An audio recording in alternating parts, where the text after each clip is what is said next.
Thank you so much for being here. Thank you for having me. I'm delighted. I'm really honoured. This is a big moment for me. It was a big moment for me. This has just been mutual loving. It is mutual love, but I have to say I'm the bigger fan here. Okay, I'm a big fan of your work. I'm not going to compete with you.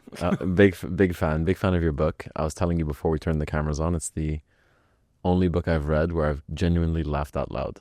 Oh, well, that's very kind, but you need to read more because there are significantly funnier books. But I won't be too self-deprecating, but thank you. And I genuinely, I've done one or two interviews about the book and around the book, and they often have the book, but it is not literally, I can tell from that book, as you were keen to prove to me, that is a very well thumbed and well read version of Just Good Manners. So it is. It's been through it. Indeed, yes. Look like you've thumbed through me well. So thank you very much. Around the World with your host, the Gstaad Guy. We welcome you back to the Gstaad Guy podcast, sharing stories of excellence with those in the know for those who just know. I have been following you on social media before reading the book, so my introduction to you is you as a content creator before an author and podcaster, and also as a expert of etiquette, expert of manners. Yeah. But I know that you also are a comedian. Do you... Well, I wouldn't call me a comedian, but you can call me a comedian. Why don't you call yourself a comedian? Well, I did a solo show earlier this year, and I sort of. And Act 1 was just me telling stories on stage, and as I said in some of the interviews about that at the time, look, I'm not a stand-up comedian, so if people don't come and laugh, if they arrive and they don't laugh, well, I'm not a stand-up comedian. And if they come and they laugh, well, that's a bonus because I'm not a stand-up comedian. Right. So I felt it was a win-win. Right. But I think stand-up comedy is a completely different discipline. I mean, I have a couple of friends that are stand-ups, and I couldn't do what they do. They're also not particularly funny in their own personal life. I always say there's one friend I'm friends with who doesn't bring his work home with him, which sounds cutting and is meant to be, but they're quite serious. You've must have met stand-up comedians. They overanalyze everything. Says the etiquette coach. But yeah. Anyway, I wouldn't call me a comedian. I just sort of Fine. Maybe comedy is the language, but the product is not comedy. Yeah. I would like to say, I don't want to get too serious about it because that's boring, but I would like to say there is a serious message behind always what I stand for, but I think people respond better, particularly Brits, if it's packaged up in a fun way. I am a great fan of any form of Mary Poppins-ness, whether it's the books, the film, or the stage show, which I have now seen 42 times. I know. And we can unpick that another time. And a spoonful of sugar does help the medicine go down. And that's basically my philosophy in life. That's great. I also know that you have a philosophy about peas.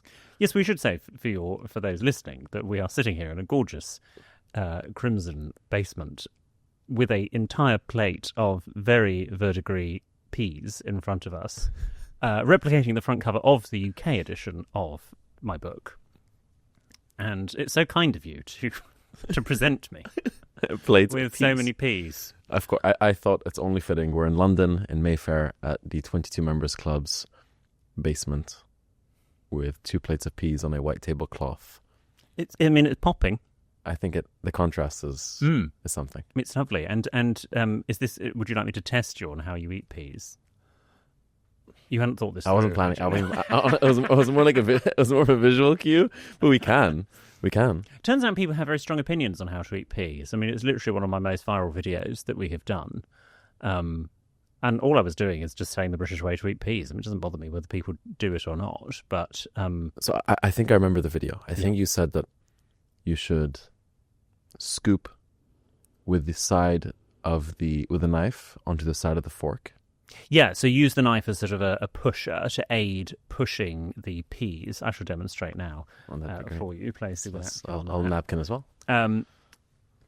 So in British dining etiquette, when we're using a fork and a knife together, we don't turn the fork upside down like this and do that like they would do in Europe or parts of America. Always the tines face downwards, and so we would just sort of spear the peas almost individually onto the tines of the fork, transfer and eat. which I think is a lot easier to do than sort of this and then have to balance them. And that was the point I was trying to make in the video. And we can talk about our own respective comments on social media that we get and the strong opinions. Some of them were really hilarious. Yeah, exactly. And they're all taking it too seriously. So some of them take it too seriously, and also some of your comments are people asking you for etiquette advice on how to do things. How to do things that can never be done with etiquette. Well, who knows? Yeah, maybe when things dry up, I'll do that video. But for those that don't know, there are some perverts out there, let's be honest, who like to ask me what the etiquette is for rubbing one out under the table, which generally, when those comments appeared, I did have to Urban Dictionary it to find out what the heck they meant. I sort of thought I knew, but I was like, I should just clarify. And then I made the fatal mistake of responding to one of them because I thought it was the same person. No. And I think maybe back in the day it was the same person. And I responded saying, you ask this on every video, please could I suggest you seek professional or medical help? And a meme account called, are you aware of the Archbishop of Banterbury? Yes. Yes. They screenshotted that and posted it, and that was like lighting the blue touch paper for everybody Invitation to comment. Yeah. To the point where it's now getting if I'm honest, it's getting a touch boring because it's like, and I don't engage with it beyond that. We have done videos on hand placement at the table because there's a difference between Britain and Europe in terms, and America with what you do with your hands, and that's the closest we've got to it. But yes, rubbing one out. I presume you would know what that meant. I know what that means. To Urban Dictionary it. Yeah. And we won't spoil it for anyone that doesn't know. I was actually recently at a dinner. You weren't rubbing one out. I was not rubbing one out, but I wished you were there with me. Oh, really? Yeah, I was in a dilemma. Okay. I was at a beautiful dinner in the south of France. Beautiful long dinner table. Very well staffed. That detail's important for the next part of the story. And they served a filet mignon for dinner. And filet mignon is usually a great thing to serve at a dinner because it's usually not very chewy. I got unlucky. It was a bit too chewy. Oh. And I was sitting there chewing. And I couldn't get it small enough and mushy enough to swallow the chewy piece of filet mignon. And I thought to myself for a second, what would William Hanson do? I think I ended up doing something you wouldn't do. But before I get to what I did, I'd love to know what you would do in that moment. Yes. Okay. In effect, this is the spit or swallow question. So it's an important question, and really you want to sort of, particularly with sort of pieces of gristle, things that you cannot swallow or digest, fish bones, gristle, you need to get it out of your mouth as quickly as possible. Particularly with bones, actually, that's going to do if you do swallow that accidentally, that's going to do a lot of harm. And really, with you use both your hands, spit it into the dominant hand, use your non-dominant hand to shield, and put it on either the sort of the discard section of your main plate or on a bread plate if you've got one. You cover it with something? You can do if you want to, but you don't need to. If there's a sort of a piece of bread or something, you could put it on there. There are some etiquette books, particularly older etiquette books, who say the way it went into your mouth, it needs to come out of your mouth. So, for example, an olive stone. An olive has gone into your mouth with your hands, so you can spit the stone out into your hands. But a piece of fish, for example, has gone into your mouth, I would hope, with a fork. And so you would spit out that fish bone onto the fork. It's actually impossible to spit a fish bone out onto a fork.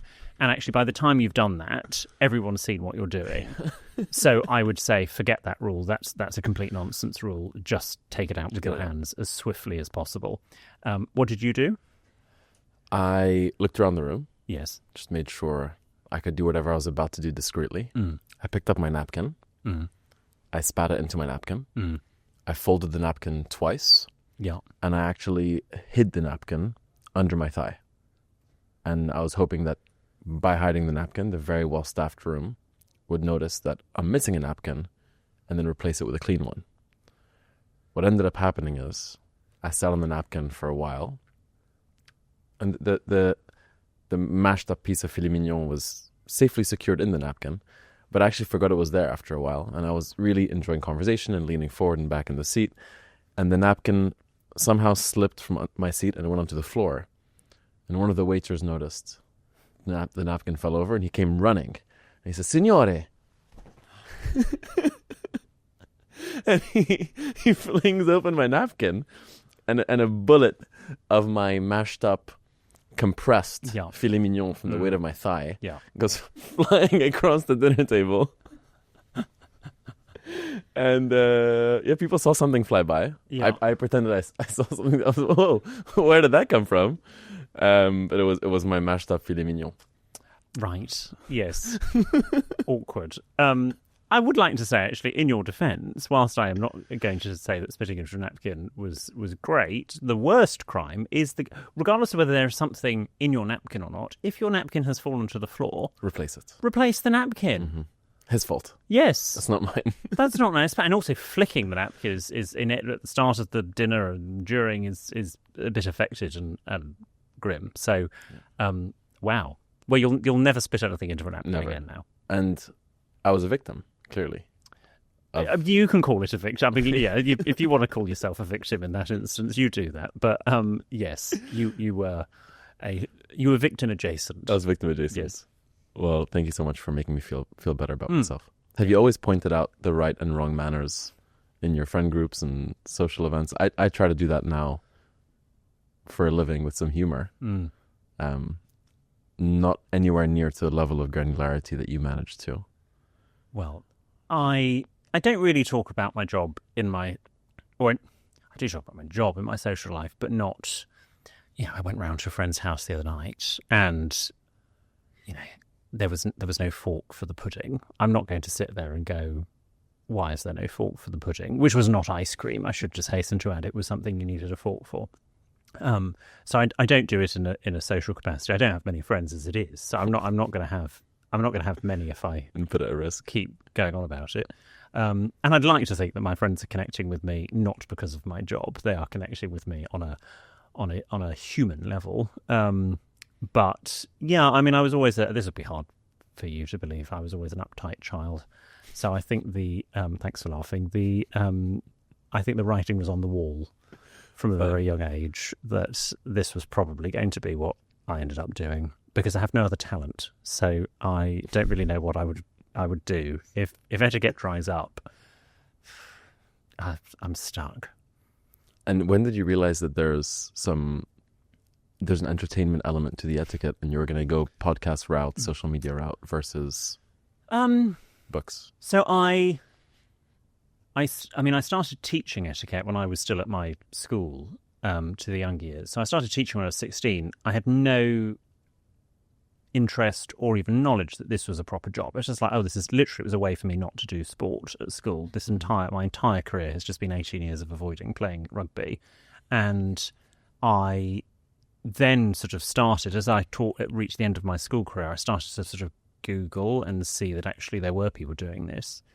And off I went to university to read English and got some press coverage completely by accident in Tatler and the Telegraph in Britain. And the company I now run, the English Manor, which used to be a finishing school, wrote to me and said, well, look, if you're going to do this, please come and do it for us. I mean, I think it was basically a very clever way to neutralise the competition. And so I met the founder of the company, who was ex-Royal Household. We got on very well and still get on incredibly well to this day. And and that I read English at university. I wasn't rushed off my feet doing an arts-based degree. And my first job for the English Manor was teaching MBA students in Milan. And I thought, this is fun. This is quite nice. And I took it too seriously, if I'm honest. And I did a bit of sort of TV. And sort of the few pieces of footage that there is of my earlier television appearances, I'm taking myself so seriously. Which is odd, because I never did when the cameras weren't rolling. And I can remember we had a show over here in 2012 on ITV called Let's Do Lunch with Gino and Mel. And don't ask what's happened to Gino or Mel since, because that's another conversation. But it was there. Literally, I made a joke at one of the hosts' expense. He was Italian. And the studio audience fell about laughing, and I got my first laugh, and I went, wow. I could do this, but play it for laughs. Yeah. So that's probably when I had the wake up call that I didn't need to be too straight in any senses of the word with it, and that was my epiphany moment. Amazing. Yeah. And did you play into a role that you were kind of putting together on camera of this comedic version of William Hanson, or was it an authentic version of self? I mean, I think now it's a slightly dialed up version of who I actually am. Back then, I mean, my now husband will in fact, we met when I was doing that show, will say that I had my TV voice. And I would sort of put on this ever so slightly affected voice, and this is my actual voice now, which some people think is affected. But I sort of, it was odd, and I don't really know how I even found that voice, and I quite quickly ditched that, and didn't. And yeah, but I would say yes. What you would see now on social media, on TV, not so much on my podcast. I would say that's relatively authentic me. Is sort of me plus 10%, maybe. Well, I probably turn the dial a few more times around of what I try to play on. And how does that now? How do you feel doing that? Do you like that, or is it fun. A hindrance? No, I think it's great because I separate myself from the role I play. Okay, yeah. So it feels like two different worlds, two different hats, and I can engineer who my character is, and then protect myself in the process. So it's a nice separation. That's nice. Yeah, on one of the podcasts I do, my co-host has for years done impressions of my parents, but it's not actually my parents. It's sort of who he originally, before he actually met my parents, thought my parents were. And at first, it was a bit. He basically thought my mother's this Russian alcoholic, a little bit like Zsa Zsa Gabor, and she isn't. She's far from it. And but actually, it's quite nice because it's sort of it is like you say, it's that sort of slight privacy. Like, actually, we can talk about my parents, but we're not talking about my parents, who are not in the public eye. So I don't feel our fair game, and yeah, it's that slight sort of privacy without being privacy, which is good because it can be all-consuming. Well, speaking of your parents, for many, their manners or lack of manners often start in the household. Indeed. Was that the case with you? Were your parents very strict on the I wouldn't have called them strict, but they were traditional, and are traditional. And, you know, we had to say, please may leave the table when we had finished eating. We all ate together as a family. I was dragged kicking and screaming into the study after Christmas and birthdays to write thank you letters. Oh. When I had gone over on a play date to a friend's house, if as we were leaving I was being collected, I did not say without prompting, thank you very much for having me, Mr. and Mrs. whoever. You know, I had a slight jab in the back to remind me to say it. So that was sort of, and you know, my father liked setting the table nicely, still does, and yeah, so I sort of got it. And then, but it was my maternal grandmother, to whom Just Good Manners is dedicated, that sort of heightened my level of etiquette by giving me my first book when I was 12. And which part of daily life that you take part in or observe do you think needs just good manners and etiquette the most? Well, where do I start? The thing I can't stand currently, and I'm trying to be philosophical about it. I'm hoping we'll all finesse it and it's not just Britain, it's literally every country I go to, is playing music or watching videos, even if they're yours or my videos, without headphones in public. That's the worst. Or video calls in public. Yeah. When you're sitting on the tube or the subway or whatever it is. It's like, they're looking at the underside of your chin. Does that person really need to see that at that point? I would say a video call is, you know, when you actually need to show something. And just because our phones are enabled with that technology does not mean to say we need to use it. That's true. And especially when you're doing it without headphones, like if everybody on this carriage was doing the same, no one would be able to hear anything. And it is that arrogance that one person, probably, I would say, to give them the benefit of the doubt, they're doing it not knowingly, they haven't made a conscious choice, I'm going to annoy everybody on this tube, is doing it. Actually, whatever they're doing is more important than what the rest of us are doing. It's very irritating. It is. And it's a good job I'm, you know, not in charge of crime and punishment in this country or indeed the world, because I would do certain things to them. What would the fine be? Fine. Oh, no, we're way beyond Far fines, beyond. yes. Oh, God. I'd taser them or something. I just, you've got to fight fire with fire. It's true. I'm a big wired earphone guy. Okay. I'm always wired in. Yeah. Great. I love them. And then it's just between you and your phone. And you can use your phone. We all love our phones. They're great pieces of technology. Yeah. Nobody else needs to sort of know what's going on. I agree.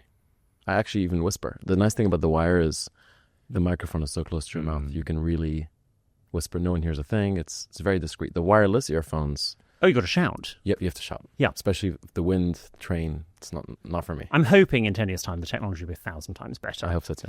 But yes, no, wired headphones are great. The wired are good. But hey, if you want to wear wireless headphones, that's also fine. That's as long as we can't hear it, that's fine. That's fine as well. I agree. I get lots of inbound, and my most engagement on my videos about dating. I think people are struggling to find partners that either match their expectations when it comes to manners and etiquette or exceed them, which is everything. I guess everyone wants someone who exceeds their expectations. I've seen a lot of good. I've seen a lot of less good when it comes to dating. Where do you see the voids when it comes to dating etiquette from the start of asking the person out to? Yeah, well, I would say how people meet people now is very different from how it used to be. And so, for a lot, I mean, this dinner that I was at the other day without the forks for the pudding, it was generally people were a bit younger than me, which made me feel terribly old. And, they were chatting away they were very open about how they meet, and they've all slept with each other.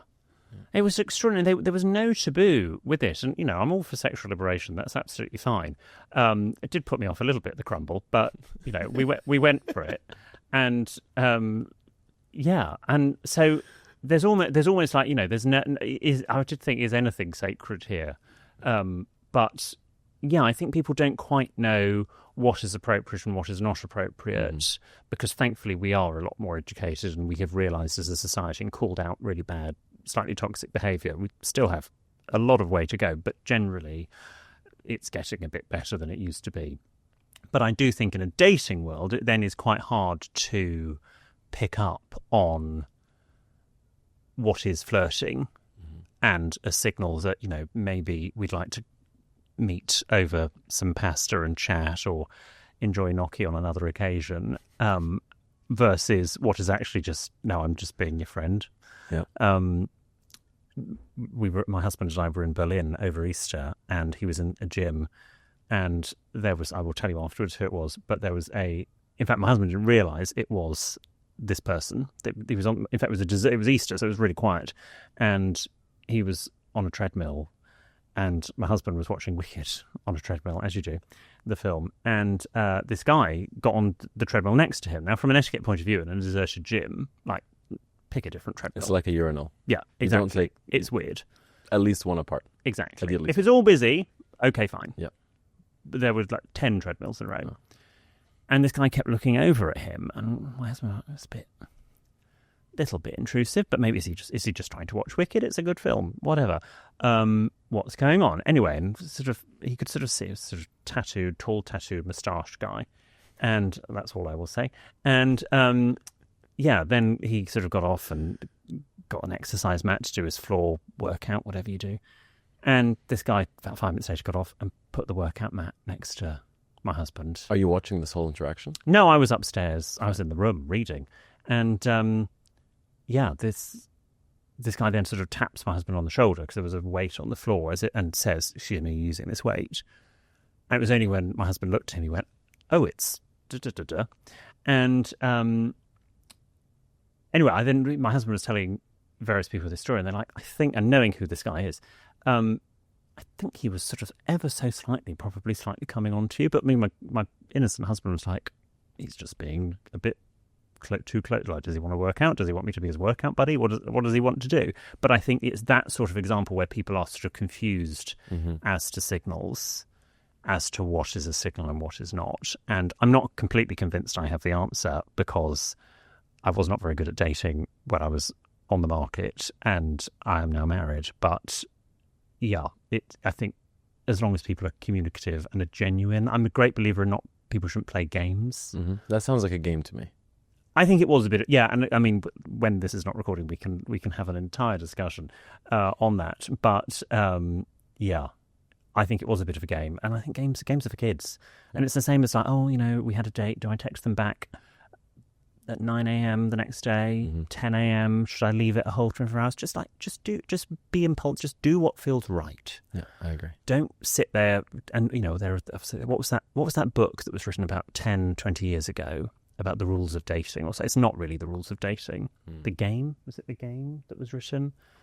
I've only ever read Just Good Manners by William Hanson. Thank you very much. Of which there is nothing about dating. But yeah, it's that, just don't do that. Just be yourself. Yep. And actually looking back at my very unsuccessful dating history, when I was trying to sort of modify my behaviour to appeal to somebody, ended in catastrophe. Well, not catastrophe, but didn't end successfully. Whereas when I actually went, no, this is who I am. I'm just going to be me. I'm sure we have a listener today at a gym contemplating the treadmill game. Yes. You see someone on the treadmill. There's 5 empty treadmills beside them. Yep. And they're thinking, should I take the treadmill next to them or should I take the one a few treads down and then make a move? Yep. My advice would be to keep a safe distance and then approach with kindness but with clarity. And this is when you want to make a exercise with them type of thing. Or not, or see them for a gnocchi. Okay. Yeah. But just to be very clear about I'm approaching you because I'd like to see you some other time versus accidentally rubbing shoulders. Quite. But also, I would say whether you're going to, make advances on someone, or even if you know them socially and you just want to say hi, in the middle of a workout, probably not the best time to do it. That's true. Probably. Do you think lingering and waiting for the workout to be done is also weird, though? No? Yes. So, but equally, actually, the gym I go to, I don't go to the gym very often. I just would like to point that out. But the gym which I know is a shock, the gym, I'm told, is now on a Sunday evening.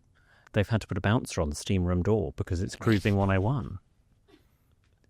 And apparently it's rife for it. I mean, I keep turning up on a Sunday afternoon, but I mean, I can't, nothing's happened to me. But no, I'm told it's like by management, it's become a real problem quite quickly. It's a relatively new gym. Oh. But yeah. So it all goes on. I mean, there's my little innocent mind going, well, this is a nice gym. What about the art of asking someone out? I think a lot of people now, as you said, are meeting online, DMing each other. Yeah. All with the right intentions, maybe sometimes the wrong process. Yeah. I talk about this in my videos very often. I'm a big fan of just being clear and then picking the person up, showing intent, being as chivalrous as one can be without being excessive. Do you have any tips in that category?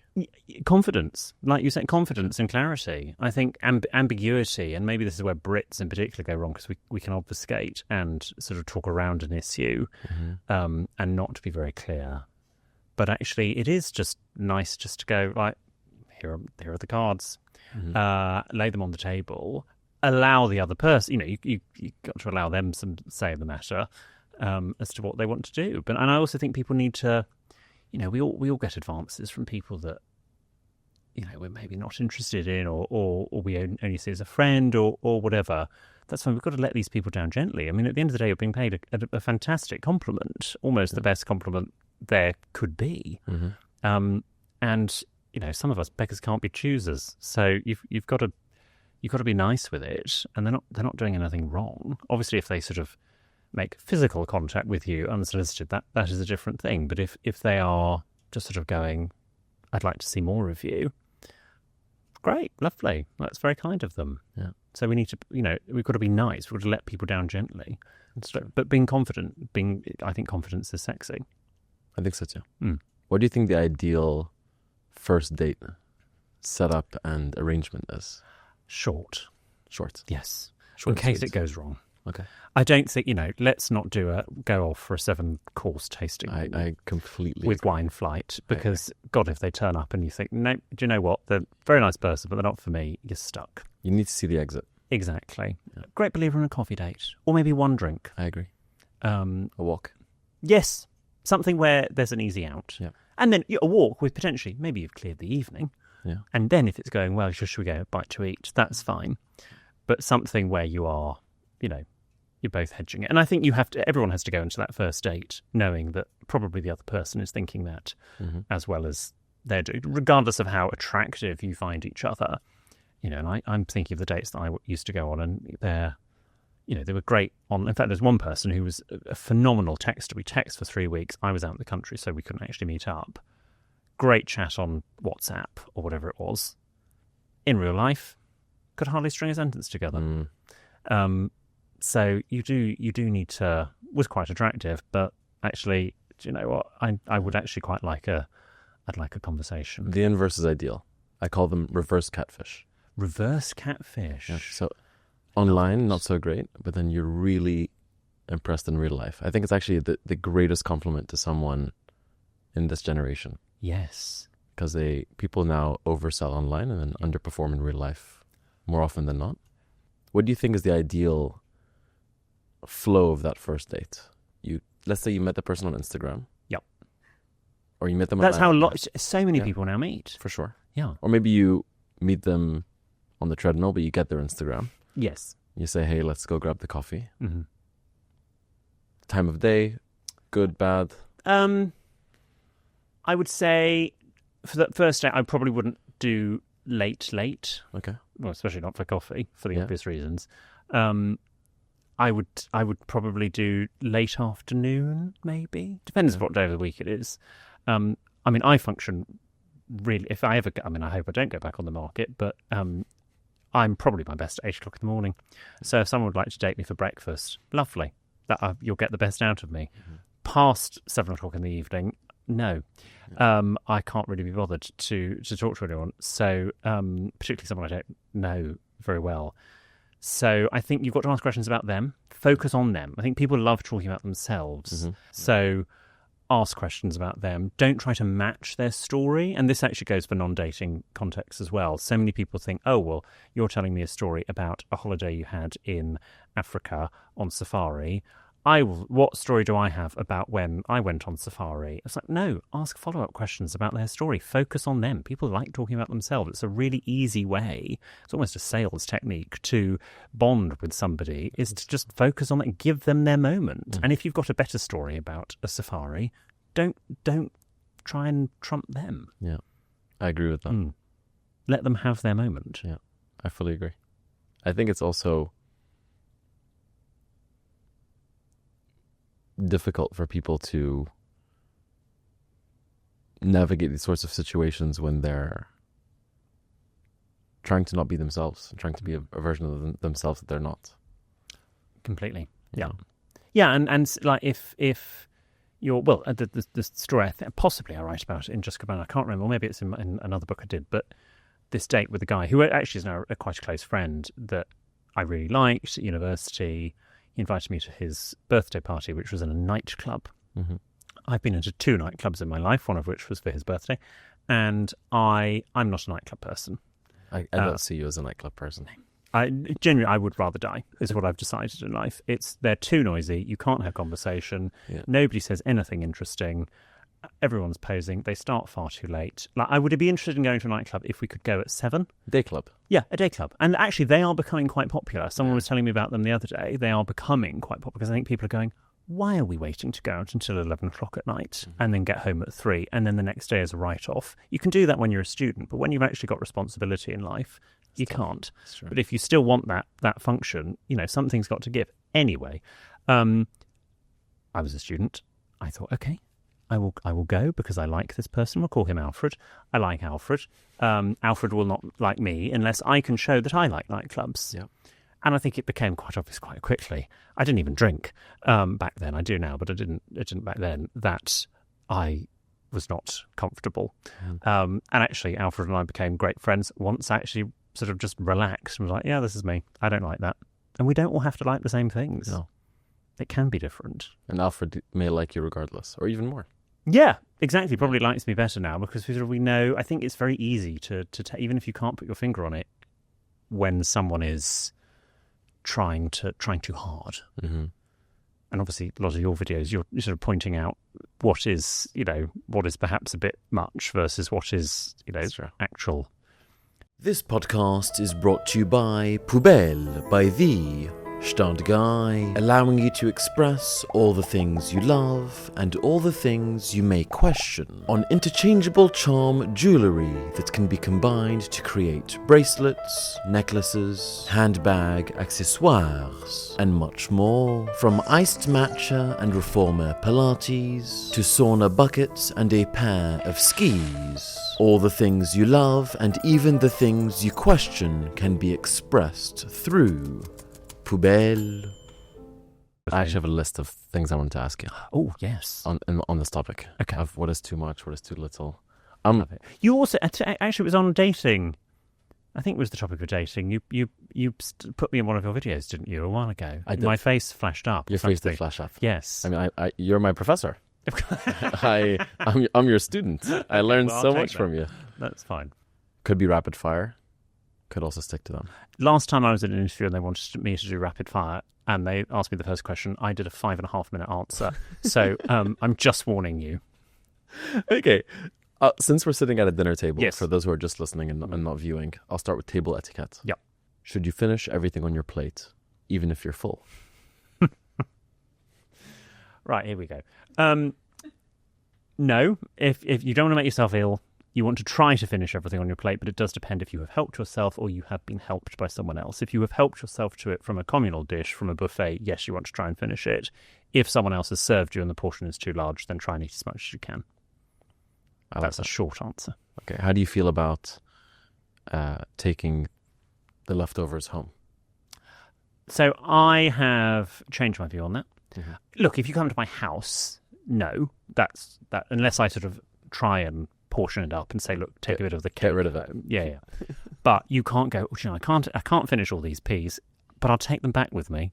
That's no. At your house. Yeah. You can't do that in someone's house because probably the leftover lasagna or whatever I've made you is probably my lunch tomorrow, to be perfectly honest, and you're depriving me. But in a restaurant, particularly for things like afternoon tea, where there's so much wastage, a lot of these places will now offer you a box or something, not so much for the sandwiches, but for the cake. And that is fine. Now, I think in a world where so many people are going without, it would be ridiculous to sort of go, just chuck it in the bin. I agree. I think that's a bit irresponsible. Very fair. Is refusing to toast at a formal dinner ever acceptable? I don't drink, so sometimes If you are, I mean, you can toast with anything, okay? Anything cold, not with tea or coffee, but you can toast, or hot chocolate, but you can toast with water, orange juice, etc. My father in particular used to sort of, and I've sort of told him what's what now, used to go, you can't toast with water, it's unlucky to toast with water. Absolute rubbish. The unlucky with water thing was back in a day when the water was full of cholera and disease and you didn't drink water because you were dicing with death. But that is going back into medieval time. We are very lucky in this country that our water is fine. It might be a bit lime-scaly, but it's fine. Yeah. If you are Buddhist, if you are Muslim, if you are pregnant, if you're a recovering alcoholic, you're underage, you just don't want to drink because you don't want to drink. Yeah. It is fine to toast with water. But if you have got champagne in front of you and no water, I would just just pick up your glass and just go through the motions. You don't need to sip it. Perfect. But just raise your glass, which is what you do. That's what I do. Yeah. I feel socially accepted by you now. I also I'm not a massive drinker. Yeah. My husband is teetotal as well. So I'm on the side of the non-drinkers. I'm teetotal. Good. Well, I think it's much healthier to be that way. Yeah. Okay. Is double dipping in the dip truly a faux pas? Or is it overblown? It is a faux pas if it's a shared dip. If it's your own dip, you can quadruple dip. I don't mind. You dip whatever you like in it. But don't make your own jokes. But if it's a communal dip, then yes. I mean, maybe look, if it's you and your partner or whoever you're with, you know, I have it. You're probably snogging, so it's okay in that instance because whatever. What if you dip one side, bite it, and then you flip it around? That's okay. That is fine. That's fine. That's absolutely fine. As long as there is a gap where it is sort of sanitized. Yeah. And there's no overlap. That is okay. Fine. I do that with fish goujons. Oh. Because they're usually pretty long. Yes. So you can take a good bite, flip it around, double dip, and no one really minds. No. With the French fry, it's difficult because you can't really see that you flipped it around. True. Yeah, and you don't want other people to think that you're double dipping either. Even if you're not. But I think take ownership and just say, look, I am double dipping, but I've turned it round and I haven't touched this bit. And I think most people are absolutely fine. That's true. I like that. I have never double dipped or indeed single dipped a fish goujon because, as I say in some of my videos, nothing fishy touches my lips. I'm quite anti-fish. I don't like fish. Wow. Makes me feel physically ill. All fish. I can do tuna. Do you like smoked salmon? No. Which I know is odd because people assume I like smoked salmon and caviar and all that, but no. Or fish and chips with your peas? Yeah, can't stand fish and chips. Just peas. I can do sushi, tuna. I can do tuna sushi, but beyond that, nothing fishy touches my lips. Nice. Okay. Similar topic. Should you ever correct someone's table manners? Again, I think it's best to lead by example. Mm-hmm. So, for example, let's take the plate of peas that you have kindly provided. If there were peas, either in this quantity or fewer, in front of us, I would, and someone didn't know how to eat. I mean, forget me being me, just as a normal person. But I did know how to eat peas. I would probably sort of do it properly and go, oh, these peas are delicious, and hope that they picked up on the fact that I was sort of subtly showing them this is how we eat peas, and we don't pick them up or whatever, use a spoon, eat them off the knife or whatever. Okay. I have a friend who was on a first date recently. Yeah. And she had a piece of spinach stuck in her teeth. And the person that she was on a date with wanted to let her know, but he didn't know how to do so without embarrassing her. So he put a piece of spinach in his own teeth. And then she said, "You have spinach in your teeth." And he said, "Oh, you too." So there was this shared. That was an excellent example of manners and doing the polite thing rather than, and that's the difference between manners and etiquette. It's always better to be more well-mannered than sort of doggedly follow the rules of etiquette. So, yeah, I love that's great. Well done to that person. In my videos, I often talk about my disliking for people who are loud, not just in the volume of their voices, but I generally like people who are a bit more volume low. Yes.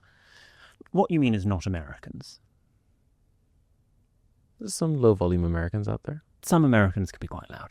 Some Americans can be quite I have American family, so I feel I'm able to say that. I've grown up going to America. That's true. I mean, go to Spain over the summer. The English. Well, they're not so quiet either. No. But they are the English that go to Spain. The English that go to Spain. And there is a difference between the English that go to Spain and the English that go to France or the English that go to Italy. You said it, not me. Yeah. Although there are very nice parts of Spain as well. There are. Let's not tarnish all of Spain with the same brush. That's true. Some parts of Spain where English police have to go take care of the English. Mm-hmm. Yes. We're back to tasering. Taser more. So that leads me to my question. If someone is too loud, maybe your family across the pond, how do you ask them to lower the volume? I, again, would, and this is where I think British etiquette sometimes can be best because we can use humour to deflect it. If we were Dutch or German, we'd probably just sort of go, can you speak quieter?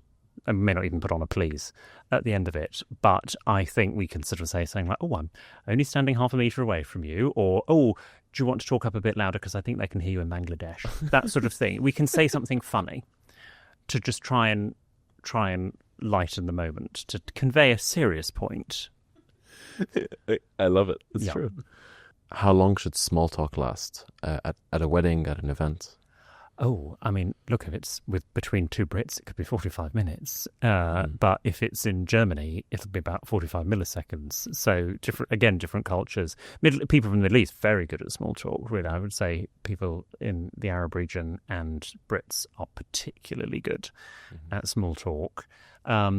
10 minutes is fine, maximum. But it depends how quickly you bond with them. You know, some people you meet and you've got an instant click and you can move on to something infinitely more interesting. Whereas other people, when you're still working them out, or you know that something's about to happen, and weddings are a classic example of that, because you meet someone and then you think, well, any minute now, the couple that have got married are about to come into the room. We're going to have to clap them, or we're going to move through to dinner. So you actually, there isn't that point where you can just relax and chat to somebody. That's where small talk is helpful, because it's just a filler. That's true. And actually, good small talk, you know, small talk is boring generally, but it's a great skill, and should be taught more. Do you have small talk go-tos? Yes. What sort of day have you had? Is always good. How do you know the host? How do you hear about the event? Are you working on anything exciting at the moment? Is quite a good one. Is there something you always wish you could learn? Nice and safe. I mean, you can talk about the weather and stuff, but it's a bit dull. But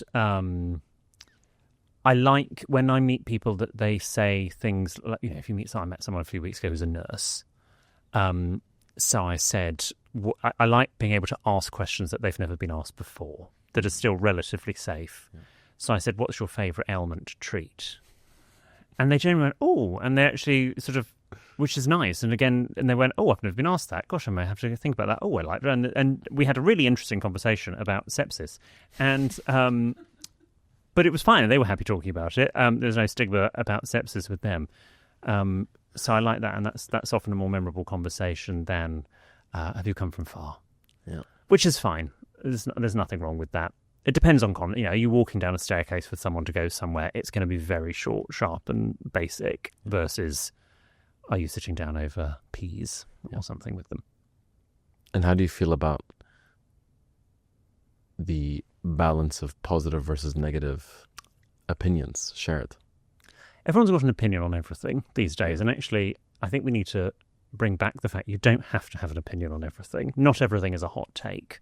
There is so much in life where it is so nuanced, and unless you are one of the leading experts in that area, field of expertise, career, you can actually say, do you know what? I don't know. I don't know where I stand on X issue or that issue. It doesn't, you know, and it's not that it doesn't affect me. I've just sort of never given it the time and respect that it needs to formulate an opinion. And we're almost in a way in a field where ignorance, we can't admit to our own blissful ignorance. And you know, there's a well-known football pundit or football presenter in this country who has recently been sacked, and for very legitimate reasons.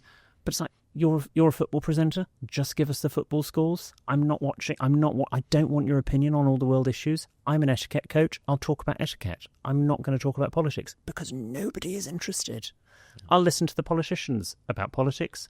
I'll listen to the gardening experts about gardens. But what they think about knives and forks on the gardening programme is not relevant. So just sort of not stay in your lane. I'm not telling people to stay in their lane, but sort of don't be fooled into the fact that everybody wants to know your opinion on everything. Yeah. Sorry, that was a hot take, but I like it though. There we go. It's a good hot take. Yes, it's a good one.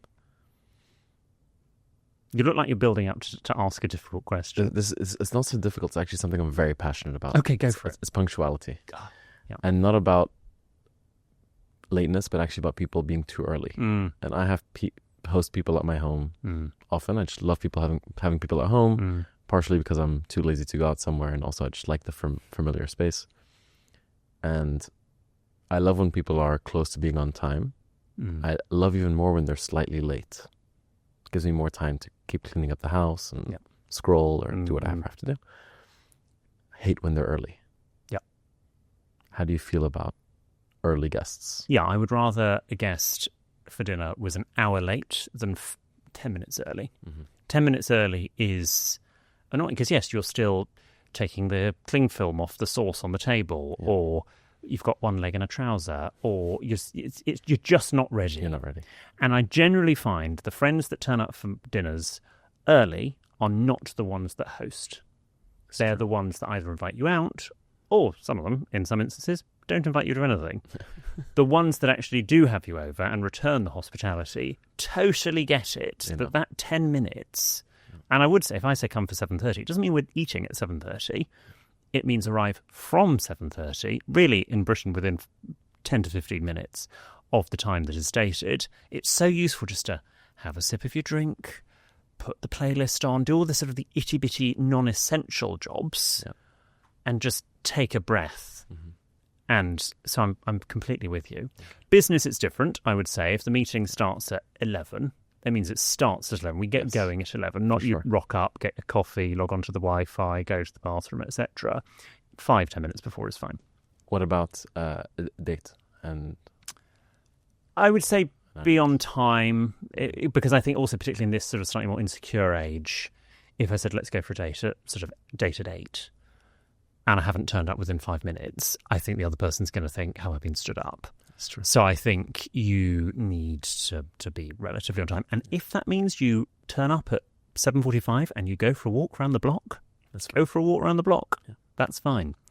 As a child, my parents were pathologically punctual, and I spent a lot of my childhood sitting in the car outside friends' houses because we couldn't go in yet. And it did me no harm. That's great. How do you feel about friends who group together to give a gift? Group gift. Yeah, I think that's fine. Again, if it's a particularly lavish or extravagant gift for a milestone birthday or a wedding or something, yeah, that's absolutely fine. As long as sort of the recipient of that gift should know that does mean I can't just write one thank you letter. Mm-hmm. I have to write X, Y, Z, A, B, and C as each a thank you letter to say thank you. Okay. The art of RSVPing. Mm-hmm. Yeah. Let's assume the multiple choice is yes, no, maybe. Why maybe? What's maybe about it? You're either going to something or you're not. There's no maybe. Maybe, and it's Facebook that brought in the maybe attending. Maybe is I'm not coming, but I don't want to say no. Yeah. And actually, you cannot produce vol-au-vent for the maybes. It's impossible to cater for an event. That's true. Imagine producing, a state banquet, something very complicated, and half the room are maybes. You wouldn't know how many chicken terrines to produce. And so you need a yes or a no. Not everyone can come to everything. Obviously, if I repeatedly decline a friend's invitations, fair enough. They might begin to think it's personal. But, you can't come. Oh, well, hopefully the next thing. If you're personally uncertain, what do you say? So I'd say and actually this happened yesterday, friends having some birthday drinks in a fortnight. Both my husband and I are invited. My husband will be coming back from a funeral out of London. We don't quite yet know, because obviously it's a funeral. It wasn't scheduled. We don't quite know the timings for that funeral. So I have said in that instance to my friend, Mikey will hopefully join us. He's waiting to hear. Can we keep you posted? We should know next week. Mm-hmm. And that's fine. We've communicated. It's a drinks. So one person, it's not going to change it. If it was it depends what it is. Mm-hmm. If it's a seated dinner or a wedding where actually there is a per head cost, I think you've got to make that call. I'm not coming. I can come. Be confident. Again, we're back to confidence. Yeah. I have an approach that maybe is not the best. Right. Do I need to ready myself? No, I don't know. I if I'm not sure about something, I just say no. Mm-hmm. Because I think that if I change my mind from a yes to a no, it's disappointing. Would I agree? Yeah. Assuming that they like me there. Mm. And if I change my answer from a no to a yes, they might be excited to accommodate. Well, it depends what it is. Yes. Yep. I mean, if it was a dinner and you said no, and then you were like, surprise, I can come. It's like, well, actually, I've already invited Emily. And my dining table only seats 6. So unless you want to eat in the kitchen, you're not coming. That explains why Emily took my seat so many times. Exactly, yeah. But if it was a standing drinks affair or something, that's fine. We can squeeze you in the bag. I'm a no is the first instinct often. Okay. So do your friends in social circle know that when you've said no, it's a maybe. Standby. It's drum roll. It's probably a yes. Give it a week. They do actually. Okay. They do. Is regifting ever okay? Depends what it is. I was gifted several panettones last Christmas, some of which I assume were already regifted, actually. Yeah, probably. So it's actually, we're just passing around the same panettone over and over again. Yeah. But I had like 5 in my kitchen at one point. Had to get rid of them. Yeah. That is fine. If it's something fairly generic, I mean, obviously check the expiration date, but if it's something fairly generic, a big box of chocolates, even a book, I mean, often, if there's a best-selling book that comes out or a big hot book, Christmas birthdays, you do sometimes your mother's given you one and your friend's given you one. Mm-hmm. And as long as it's not personally inscribed, either by the author or by the person that's given it to you, absolutely fine to regift that. Or if you've got no one to regift it to, donate it to charity or give it, if it's a panettone, give it to a food bank or something. But yeah, I would say regifting in that instance is fine. But if it's sort of someone gives you a scarf that you think is absolutely hideous, I mean, it's a bit rich to basically decide that you think, well, I hated it, but actually you're going to love it because you thought it was hideous. So why are you giving it to someone else? That's true. Good point. What about taking gifts back or giving gifts back to the person who gave it to you? Oh gosh, no, you can't do that. I mean, unless you absolutely you never want to speak to them ever again. I mean, in when I'm training in business protocol to companies, there are compliance issues with giving gifts over a certain value, particularly if you're in financial services or the law or the government. I think the President of the United States cannot receive a gift over a certain value. I want to say $500. I could be wrong on that. So you can't give them a Maserati, for example, because it's in the Constitution. They can't receive it. So there are compliance issues in a business setting where you might legally have to go, it's anti-bribery. I can't accept that. But in a social setting, even if you hate it or you think, well, I'm absolutely never putting that in my house, you have to be gracious. Thank you so much. That's so generous. You really shouldn't have done. And, deal with it later. I hear of a lot of couples that break up and then the significant other gives back some of the gifts that they got during the relationship. Yeah.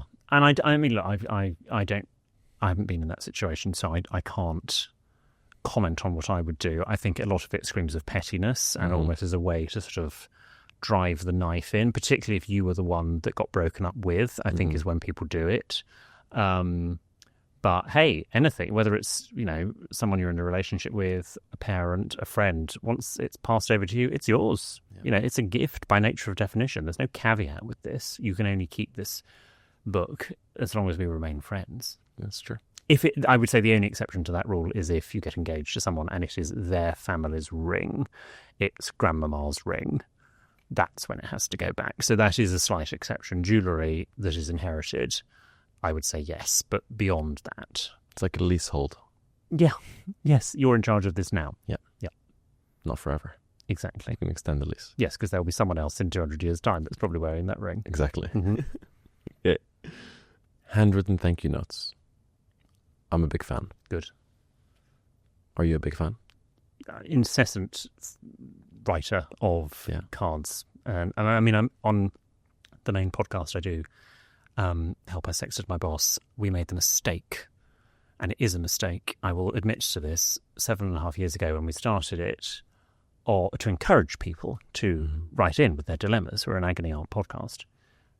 If they wrote a handwritten letter, literally Jordan, my co-presenter, says in the script, if you'd like to write a handwritten letter to William, the address is on the website, and he will send you a handwritten letter back in response. As a promise? As a promise. Oh, no. I regret saying that. When we had 2 listeners, that was absolutely fine. We have more than that now, and each morning I do 4 responses a day at my desk before I get going. Until today? Literally this morning I did 4. No way. One of the letters almost made me cry. It was such a lovely letter, and I'm very grateful, and I will continue to do it until whenever the day is that we finish the podcast. It will be the only thing that I'm pleased that the podcast has ended. Wow. I will be very upset when the podcast ends, and it will come at some point, but I will not. I will not miss the letters. Not because I don't like writing handwritten letters. It is an awful lot of time, and it's normally when people have written badly with their return address, and I then have to Google their address to try and work out which postcode on Heatherfield Crescent it is. And it's like I almost do that with every other letter because, I mean, my handwriting is atrocious, so I get it. But yeah, I think that in a very digital age, of something handwritten speaks more than, you know, a text that you've sent someone as you sit in bed picking your nose with your hair in a net. So what's the next best thing? If the best is the handwritten letter, the worst thing is nose picking texts. Yeah. What's the grey area? Phone call. Phone call. To say thank you, I think. And below that? I've never actually done one. I mean, I've done one by accident because I didn't know what I was doing. But you can do, you know, obviously audio messages. I'm a big voice note man. I love a voice note. Voice note's fine. Still not great, but it's better than nothing. Have you tried the video note? No, well, that's what I mean. I've only sent one by accident where I didn't know what I was doing. Okay. But I guess that's a little bit more personal. They're good. And you can see the gratitude. And I think as long as you're doing it, you know, if you're doing it rushing around as you're sort of going around Waitrose doing your weekly shop, trying to say thank you, it's not going to carry the same clout as I've actually sat down on the chair in the sitting room and I'm taking time to say thank you. That is going to carry a lot more gratitude than, I'm just sort of like doing it, rushing you in. Yeah. I like that. How do you politely end or walk away from conversations that you are not particularly enjoying? Are you trying to tell me something? No, I'm not. No. I would. You don't want to ever leave someone standing on their own. Yeah. I would say generally. I mean, there used to be a rule if you read the etiquette books 50 to 100 years ago, a gentleman would never leave a lady standing on their own. I would say we can sort of slightly degender that to actually just a human shouldn't leave a human standing on their own. I think we've all been that person at a party with nobody to talk to, and it's a bit grim. So unless they say something that is so offensive, I think it is totally fine to sort of, you know, pair them up with someone else. Mm-hmm. So I might say, oh, Emily, you know, I've just seen someone over there I need to go and talk to before they go. But have you met Simon? And then I introduce Emily and Simon. Emily may introduce Simon. I'll leave you two chatting. I'll see you shortly. And off we go. That is a much nicer approach than, well, Emily, it's been lovely to talk to you. Goodbye. And off you go. And poor Emily is there standing on her own. I like that. I'll put that into practice. Line cutting. Is it ever okay? No. And sometimes people will say things like, oh, you know, I've left my child in the car. Do you mind if I just jump in or whatever? And I'm sure they never have, because you shouldn't, full stop, in that instance. But yeah, they feel it, again. It's going back to that speakerphone thing on public transport. It's they somehow think that their time is more precious than other people, and it's always in instances where actually, you know, we're in the supermarket. It's not life or death, and if you haven't organised your day properly, that's on you. That's not our problem, especially when we don't even know you. So no, it's not. Not okay. No. I'm going to move away from the rapid fires. Okay. And ask you a deeper question. Oh. Do you believe that etiquette is about structure, kindness, trying to make the recipient feel a certain way, or something entirely different maybe? Yeah, it's about consideration to other people, the awareness that you are not the only person on the planet, and that this is a shared space, and that everybody's opinion and thoughts are as valid as each other's. Compassion, civility, grace, humility. It's about all of the above. Etiquette gets such a bad rap. I mean, literally on Just Good Manners, the book, the word etiquette does not appear on the front or back cover because my publisher, and I didn't at the time, but I completely agree with their decision now. It's like, it's such it's not a toxic word, but people have such reactions to it. You either love it or you hate it. It's a very Marmite word, whereas manners are softer and more accessible, and ultimately the more important thing. But you know, you can use etiquette. I think we all, you know, children. I mean, I don't have children, but I am around children, so I can have an opinion. Generally function better when they know what is expected of them. I'm not talking about babies. I'm talking about children, and I think humans are the same. Adults, humans are the same. When we know what is expected of us, we perform better. generally. We're nicer human beings. When we are taken out of an environment that we are comfortable in, me in the nightclub, for example, we don't, it doesn't end well. So actually just sort of going, these are suggested rules. You don't need to follow all of them. There are times when you can actually throw away what I write about in Just Good Manners, or you see on social media, or you've read elsewhere or learnt from elsewhere, or actually in order to be a more well-mannered person, you've got to do the complete opposite. 90% of the time, actually the etiquette probably is correct and will help you. Peas. Everything comes back to peas. If you're on a date, peas get served in front of you, rather than you sitting there going, flippin' heck, how do I eat peas? I don't know what to do. And coming out in a cold sweat, you're going to embarrass yourself. And then what you're then not doing is actually building the rapport and the connection with the person you're trying to court across the table. But if you actually go, yep, peas, got it, I know what to do, you can then you can focus on the slightly more important thing, which is establishing that connection with the person opposite you. So on every episode of the Gstaad Guy podcast, we play a short game of à la poubelle versus Fantastique. Lovely. As you know, à la poubelle is to the trash in French. Fantastique is what is fantastic. Yes. I would love a few William Hanson certified à la poubelles and Fantastiques. I can't stand ties and pocket squares that match. Okay. That's À la absolutely poubelle. grim. Okay. Yeah, get rid of it.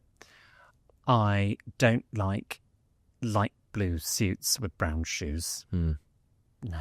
What are the right shoes with light blue suits? Always black in town, brown in the country. Slight exception, certainly if you're wearing a jacket, if you're wearing tailoring. If you are in smart cash, then that's absolutely fine to wear a brown shoe or a fashion trainer, etc. But if I'm in a sort of a mid-blue jacket, so thus black shoes. It's a great jacket, by the way. Thank you so much. Not brown shoes. If I was in a suit, and it's sort of it's a British Northern wedding sort of look to do mid-blue suit and brown shoes. I say that one of my closest friends and co-presenter is Northern, so I'm allowed to say it, he says, before we get letters. So I don't like that. I don't like, I don't like seeing underwear, if I'm honest. Not in a sort of romantic way. I don't like seeing bra straps. I don't like seeing I don't care whether it's Calvin Klein or any other sort of brand when people, stretch, if they're in a T-shirt that isn't tucked in. I don't want to see your underwear. There's only one time you should see someone's underwear, and that's if you're, getting to know them on a horizontal basis. That's when you see it. Or if you're a doctor and you're in A&E and they've come in and, you need to do something, that's fine. Or you're in a relationship with them and you're getting dressed in front of each other. Other than that, we should not see underwear. Fine. So get rid of that. Okay. And I don't like people playing games, as I said. It's just be yourself in a dating environment.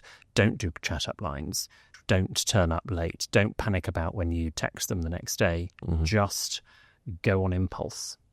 The sooner you get to know someone, the better. Yeah, you've only got one chance at this, and don't waste time That's true. fanning around playing games. I love that.